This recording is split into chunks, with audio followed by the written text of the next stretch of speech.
बोधरूपे ब्रह्मस्वरूपे श्रुतिमूर्तिरूपे शशाङ्करूपे रमणीयरूपे श्रीरङ्गरूपे रमतां मनो मे।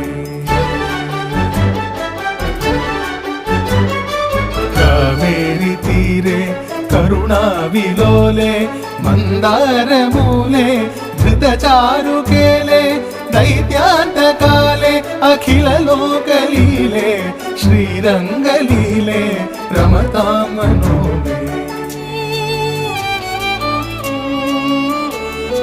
लक्ष्मीनिवासे जगतां निवासे हृत्पद्मवासे रविबिम्बवासे कृपानिवासे गुणवृन्दवासे श्रीरङ्गवासे रमतां मनो मे।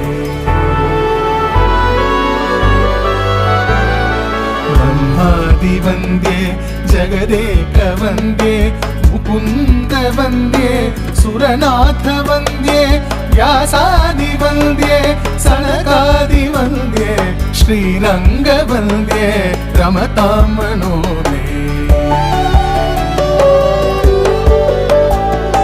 ब्रह्माधिराजे गरुडाधिराजे वैकुण्ठराजे सुर